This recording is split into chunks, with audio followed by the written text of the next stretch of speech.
fingerprinting came into wider use. In Argentina in 1892, the Francisco Rojas case utilized print evidence found at the scene of the murder of her 2 children. Initially, she had accused a man in the community of the crime, but when he didn't confess despite being treated pretty brutally by the police, they summoned an inspector named Alvarez, who found a bloody thumbprint of the scene that ended up matching Francisca's and showed it to her, forcing a confession. So, in 1893, the Troop Committee was formed to investigate current and future methods of identifying habitual criminals in England. Fingerprinting was discussed, but because there was a lack of a comprehensive and easily searchable classification system, they decided to go use Bertien's anthropometry while also collecting fingerprints. And so a complete data set on any given suspect would include 11 body measurements that were done 3 times and then averaged, as well as 2 photographs with the head on in profile and a set of 10 fingerprints. The issue of fingerprinting classification and searchability was solved by Sir Richard Henry, who from 1891 to 1897, with the cooperation of Francis Galton, developed a comprehensive classification system, which is still widely used today. The individualization of criminals via fingerprints became standard English practice soon after in 1900, based on the recommendation of another committee. The practice then spread to other European countries, and France in 1902 saw the first case where the convicted was not even a suspect prior to the consideration of fingerprint evidence. Latent prints were found on a glass cabinet door from the scene, and despite his preference for his system of anthropometry over fingerprinting, Bertien was actually credited with solving the case after finding the fingerprints.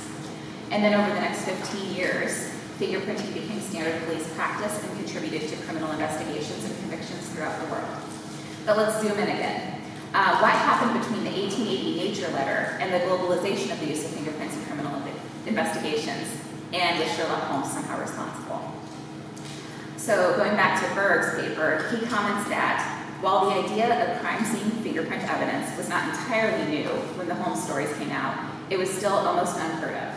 I am sure that it served to focus some much needed attention on a very important area of criminal investigation and identification.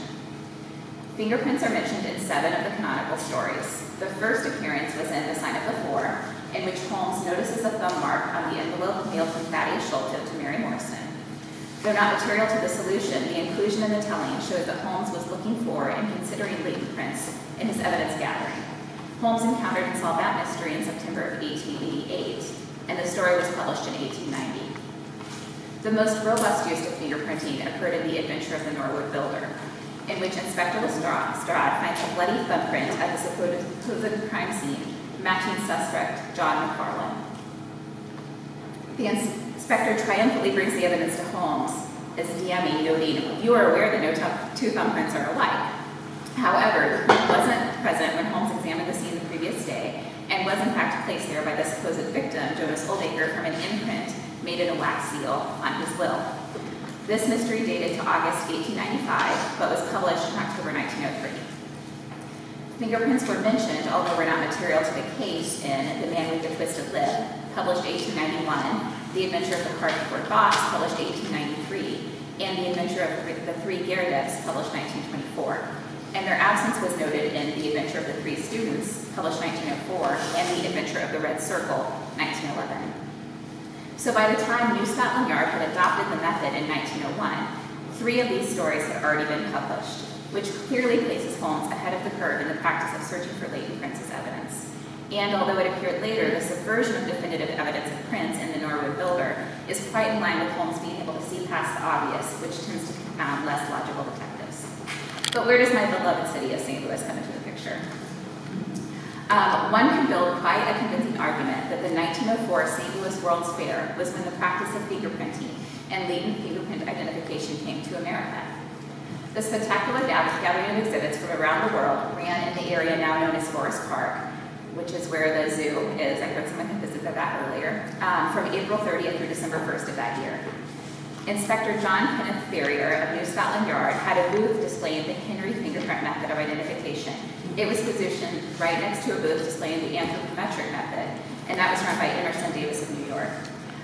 With many of the curious parties who stopped by his booth, Ferrier, who was supposed to be very personable, discussed the method, and he strengthened the case by discussing an instance where fingerprinting differentiated between 2 men where anthropometric measurements couldn't. So apparently his case was that the bodily measurements of two men differed by less than a millimeter overall, while their prints were quite distinct. And then America had a similar case in 1901 where there were actually two brothers named West who both wound up in Leavenworth prison at the same time. But based on their measurements, because they were similar in stature, they were really confused. And also the brother who was getting arrested second had given the name of the brother who was already arrested to try to confuse things. So the confusion was abated by just examining your fingerprints. So.